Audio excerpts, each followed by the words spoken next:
La concubine du roi et le serviteur. Je n'aurais jamais pensé qu'une vie aussi simple que la mienne pouvait être entraînée dans une situation aussi grave, aussi silencieuse et pourtant aussi dangereuse. Lorsque j'ai été engagé comme serviteur dans le palais du roi, je ne cherchais rien d'autre qu'un travail stable pour survivre.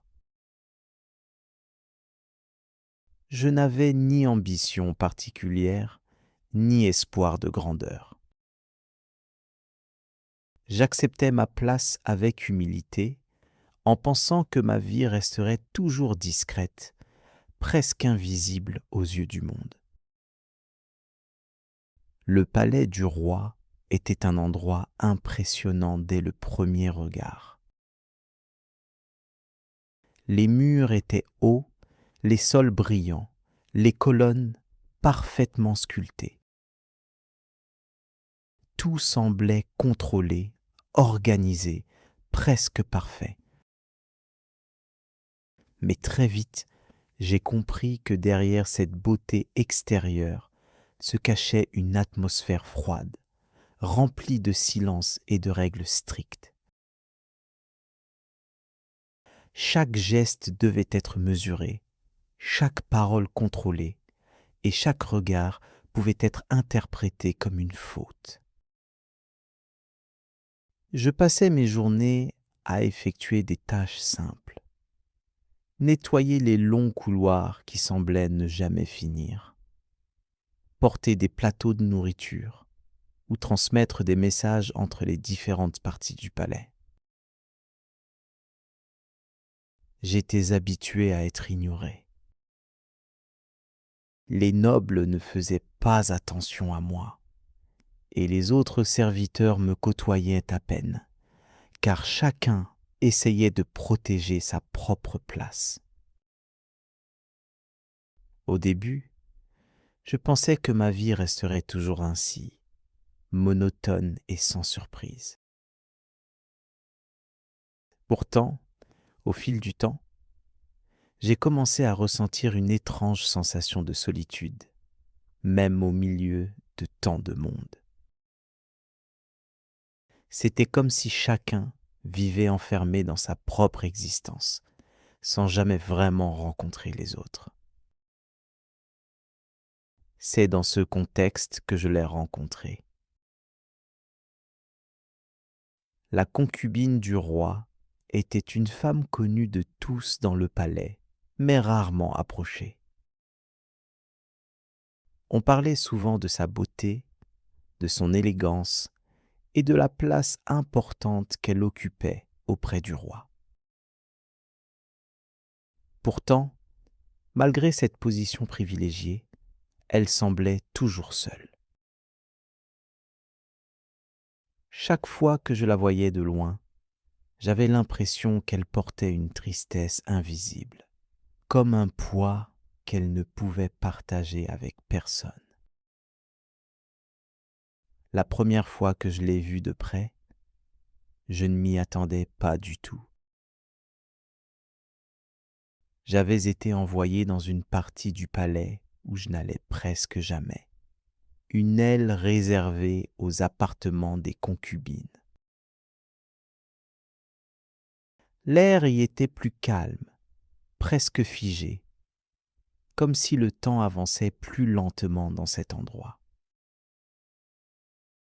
C'est dans un jardin intérieur que nos regards se sont croisés pour la première fois. Elle était assise près d'une fontaine, entourée de fleurs soigneusement entretenues. Il n'y avait personne d'autre autour d'elle. Elle semblait perdue dans ses pensées, comme si elle cherchait une réponse qu'elle ne trouvait nulle part. Lorsque nos yeux se sont rencontrés, j'ai immédiatement baissé le regard, surpris, presque intimidé. Mais ce moment, aussi court soit-il, est resté gravé dans ma mémoire. Après cela, je n'ai pas pu l'oublier. Les jours suivants, sans vraiment m'en rendre compte, j'ai commencé à retourner dans cette partie du palais plus souvent que nécessaire. Parfois, c'était une mission réelle. Parfois, je trouvais simplement une excuse pour y passer. Je ne comprenais pas moi-même ce comportement, mais quelque chose me poussait à revenir. Petit à petit, nos rencontres sont devenues plus fréquentes. Au début, nous ne faisions que nous observer de loin. Ensuite, nous avons commencé à échanger quelques mots simples, toujours avec prudence, toujours dans le silence du jardin ou dans des couloirs peu fréquentés. Elle me parlait doucement, comme si elle avait peur que les murs eux-mêmes puissent l'écouter. Elle me confiait sa solitude, sa vie enfermée dans un rôle qu'elle n'avait pas choisi. Elle était la concubine du roi, mais elle n'avait presque aucune liberté. Elle vivait entourée de luxe, mais privée de choses simples comme la liberté de sortir, de choisir ou même de parler librement. Moi, je lui parlais de ma vie de serviteur, de mes tâches répétitives, de mon existence simple mais honnête. Même si nos vies étaient très différentes, il y avait entre nous une compréhension silencieuse. Nous nous comprenions sans avoir besoin de longues explications. Avec le temps, cette relation est devenue plus profonde. Ce n'était plus seulement des conversations occasionnelles. C'était un lien discret, fragile, mais réel. Chaque rencontre apportait un peu de lumière dans nos journées monotones. Nous savions cependant que ce lien était dangereux. Dans le palais, les règles étaient strictes et la moindre proximité entre une concubine royale et un serviteur pouvait être considérée comme une faute grave. Pourtant, malgré cette conscience du danger, nous continuions à nous voir. Nous choisissions toujours des moments précis, des lieux cachés, des instants où les gardes étaient occupés ailleurs. Chaque rencontre était une prise de risque, mais aussi un moment où nous pouvions enfin respirer librement, loin du regard des autres. Un soir, tout a changé. Le ciel était sombre, mais la lune éclairait doucement les jardins du palais. L'air était chaud, presque immobile. Ce soir-là, nous nous sommes retrouvés dans un endroit encore plus isolé que d'habitude. Un petit jardin caché derrière de grandes haies. Nous sommes restés longtemps sans parler. Le silence entre nous n'était pas gênant. Au contraire, il était rempli de compréhension. Puis, peu à peu, nos mots sont devenus plus sincères, plus profonds. Nous avons compris que ce que nous ressentions dépassait la simple amitié ou la compassion. C'était un sentiment fort, difficile à contrôler et impossible à ignorer.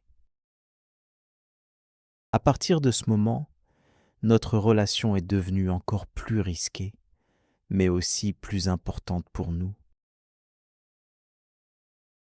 Chaque rencontre était comme une bouffée d'air dans un monde étouffant. Nous savions que si quelqu'un découvrait la vérité, les conséquences pourraient être terribles.